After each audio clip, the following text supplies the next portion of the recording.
A couple years ago, I was investigating a potential theft in my organization. Needless to say, I had a lot of meetings behind closed doors, had to take notes on what was going on. Well, fast forward almost a year later, I was called to testify. Ugh, oh my gosh. Thank goodness I had taken good notes because I can barely remember what I ate for dinner last night. So here's what I've learned after attending thousands of meetings, and I mean thousands. It's impossible to lead a discussion, read the room, see what everyone else is kind of like thinking in their body language, think strategically, and also take notes. The science does not support this. Enter your AI wingman to help you. Welcome to Module 5, the Meeting Autopilot Complete Toolkit. So, similar to emails, when we need to decide when to send them and when not to, this also applies to meetings. I'm going to give you a foundation based on research about when to have a meeting, when you shouldn't, and where it should be hybrid. What you can do is then take this information, put it into your AI wingman, give it some context on what you think is most important, on what those guardrails are, and then have it help you to create your own version of when you want to have a meeting and when you don't. What I have found is that when you have complex decisions, sensitive feedback, crisis coordination, something's blowing up, a strategic planning session, it's great to get people together. And if you're trying to brainstorm or do team building, having that nearness, whether it is virtual or in person, can be very helpful. But there's also times when we should probably think about skipping a meeting. When we have a meeting just to share information or updates or sync our calendars, things that maybe could have been an email or a quick conversation, we end up making people question why we're getting together. You can often partner some of these concepts into another meeting, but you've got to be really clear and keep the main thing the main thing. Now, I know what you're thinking. Oh, there's too many meetings and I can't control them. I find myself going to meetings that literally has nothing to do with me. Well, hang in there because when you supervise a lot of individuals, the most that I did was 32 people. You don't have time to meet with everyone one on one or do those soft touch. And so sometimes, yes, you have a meeting where you're doing information sharing and you know it's not ideal, but you want to try to get as many touch points with people in as short a period of time. So be patient and take that opportunity if you do find yourself in a meeting to get better at note taking, understanding the room, thinking strategically. Like you don't have to waste your time. There is this gray zone, which is a military term. Really just think about this hybrid approach to meetings where sometimes what you realize is you want to partner it. You may want to send read aheads ahead of time. You may want to do some individual work before you meet, or vice versa. You meet in a big group and then afterwards you have breakouts. I do have some examples of here, and it's this kind of mixed formation flight. It works often when you think about doing trainings where maybe you're going to have people watch a recorded training and then you're going to come together, discuss it, and go over questions and answers to be able to get the most out of it. So, how can your AI wingman really help? Well, one of the best ways is for it to capture the information. And option A is when you record everything. You get both the transcript, you get the video, and you can see the screen shares of the content. With anything, any single time that you're recording, you have to get consent and make sure you know what the rules are for your state. So I do have consent scripts for both option A and B because they are recording information. Now, the big thing is if it's confidential, something that's sensitive, you may run into that barrier where this doesn't work. But typically, your company will have a platform like Zoom, like Teams, like Google Meet. Those are kind of some of the big ones. There's some other add-ons as well too that will be able to record and capture great information. So many of these full recordings, actually, when I'm doing continuity or trying to leave something, or if I know a large portion of people are on a different time zone and they won't be able to make the meeting, but they need this information.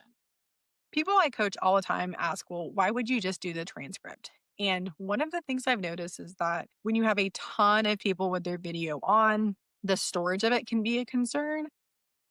And then sometimes it's really no value added because maybe it's only a couple of conference rooms and you're not showing slides. And so you've kind of wasted that bandwidth for no reason. Now, the last option is Not AI enabled because you're not able to transcribe. It's got to be human enabled. But this does give you some maximum flexibility and starts to take into consideration areas where you're talking about something that cannot be recorded. When you do this, there's a couple of things to keep in mind with the method. Make sure there's a location of your notes that's very consistent and that only the people that need access to it have it. Ensure that you are following a template, and we'll go through some example templates, but this makes it very easy to then look for key information across meetings fast. Within 30 minutes of your meeting, try to brain dump any information. I know this is hard, but this is where you need to give yourself a little bit of margin while it's still fresh on your mind. And then you want to assign scribes that have specific note taking roles. The multi-scribe method is fantastic. What you'll see is you can have 1 to 3. I enjoy the 3, which is the decision scribe, action scribe, and risk one. And they all have something that they're specifically supposed to capture, and you've given them an example output. What's vital is every single time you meet, it rotates. I love this trick, and I actually got it from academia where we would have a lecture and you'd have people that were in charge of taking notes or they're responsible for asking questions or then leading discussion. But you increase the amount of engagement because people are starting to hone in. They're starting to pay attention and go, oh, wait, my boss or my peer is going to ask me, hey, what happened? Or what was the action? One word of caution is that if you are not super confident that someone's going to do well with taking the notes, you can assign a backup individual that no one knows about that's taking notes just in case they don't do a great job, you can't read their handwriting, whatever the reason is. Also, when you're thinking about this from a developmental standpoint, something that my boss did I really liked was maybe I wasn't taking notes on decisions or actions, but I was studying the group. I was seeing how people's body language impacted them, what type of language they did, how individuals chose to sit. All of those elements really helped me learn and think through when I'm in a meeting, how can I best facilitate? Now, let's jump in some context that you need to teach AI. The first one is the WIN framework, which is what's important now. And this is from Michael Hyatt. What you can see is that he has a standard kind of template of an opening protocol, context and options, what the discussion is going to be, what the decision point is, the action assignment, and the exit ticket. That exit ticket is that when someone leaves, they're going to write on a piece of paper, hey, this is what I got out of it. Or you can even ask them a question. There's a lot of different flexible ways to do this, but you're getting a little bit of micro feedback. A slightly more in depth template for how to do a meeting is called the 7-minute drill, which the military often use. It will typically be on a PowerPoint, and you're going to see this quadrant with the task and purpose, composition, inputs, outputs, and agenda. This is great for a recurring meeting, especially ones that don't happen a whole lot. Maybe it's quarterly review of the equipment or the tech reviews or refresh. You can have this information. As a reminder, everything I'm showing you is in a handout. And so make sure you download this, feed this to your AI wingman. But we're going to go through one of the prompts now.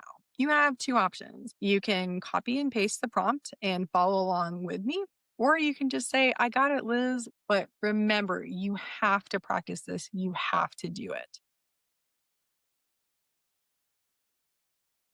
So I copied and pasted the prompt for the when meeting builder. It's now going to ask me each one of those questions specifically. And I'm going to say, okay, this is going to be a fellowship briefing. And what is the decision?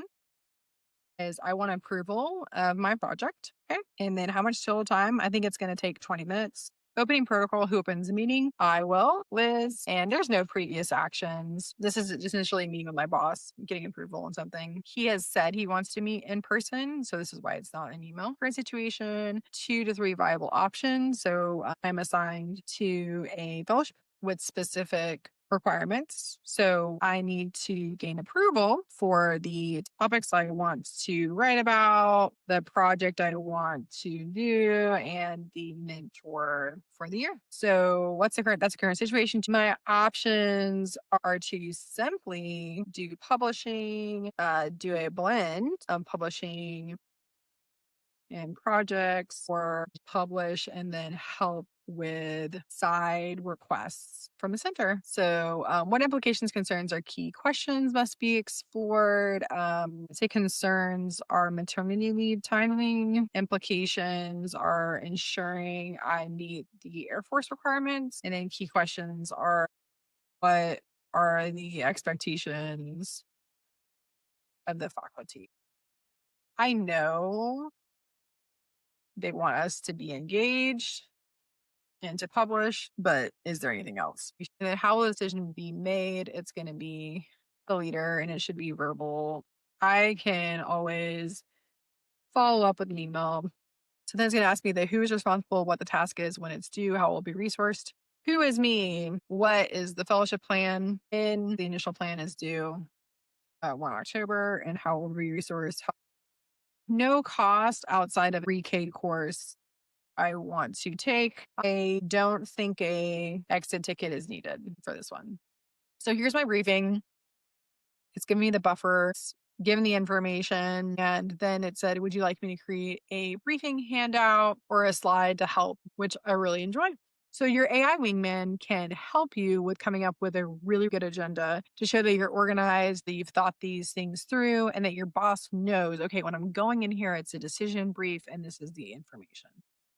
Now, likewise, if you are receiving those read aheads from a upcoming meeting and you want to review that, you can use this prompt to digest the information. So let's say they've taken a example template, they've sent it to you and said, this is what we want to talk about. You can run this prompt. I've copied and pasted the prompt to be able to quickly do a cursory review of the actual agenda. And remember, your AI wingman likes context. So I'm going to give a little bit of context too and say, first, this meeting is being run by my number two, and it is meant to be a quick sync to ensure everyone is on the same page. Leaders are very busy and do not check email much. So I have also uploaded the agenda, which is right here. So with the context, it says, okay, this aligns with the win method. And it's given a score 7 out of 10. Hey, we think it's good, but it's missing some who, what, and when. It's given some suggestions on how to make it more effective. It's given some suggested timeframes. So we can then kick that back and say, hey, these are some suggestions to make this meeting a little bit clearer. Pretty cool. So when we think about using AI through this life cycle, I've given you a couple of examples already. You can review that agenda. You can make it better. If you are coming into a actual meeting, you can go ahead and copy this prompt and say, I have a meeting on this. Help me to generate clarifying questions I should ask, identify potential risks or concerns, draft the data, and then give my position.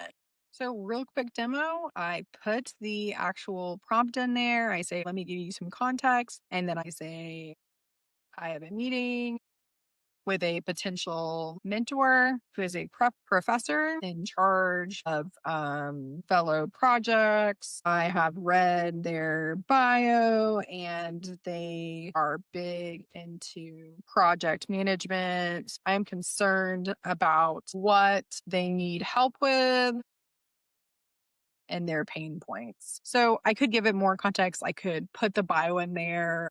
Remember, the more you feed it, the better it is, but it's come up with some clarifying questions. So, what are your current priorities? How do you see a fellow best adding value to work? Are there any specific skills or experiences that you wish that could help cover? Some risks or concerns, some data to collect, and then the draft position. Pretty awesome. So remember, if we use AI before, we can also use it during and after. And whether that's recording or using one of the templates that we've done, whether it's the win method or the 7-minute drill, that can be great. After the meeting, you can go through that prompt and make sure it's not shortcutting or hallucinating. And so you can copy this prompt and say, hey, read through the notes and transcripts 10 times.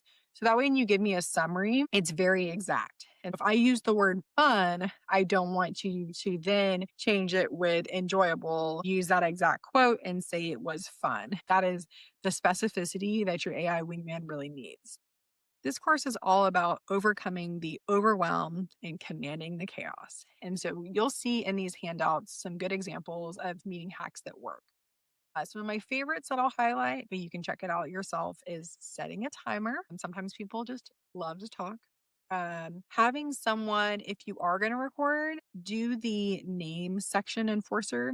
AI can't pick it up. So if someone starts talking and they say, well, I see concern with the numbers, you've assigned that individual to say, excuse me, can you please remember to say, I'm Major Moyer. I'm from the Air Force Fellows section, and I see a concern with this because I can get better notes. And we did mention that exit ticket of when someone leaves a meeting, you can ask them a question, you can write their key takeaway, or they can say, hey, this is what I took out of what I need to do, which is helpful. Something that I didn't mention in meetings is the visual aspect, is the presentation piece. Nothing can derail a meeting faster than having errors or issues with that. So in our next module, we'll show you how to become a pro at doing presentations. But please, please, please, it's your job to command the chaos. Have the discipline to take just one of the meetings that you lead and apply that framework, whether it's when or the 7-minute drill, and then go through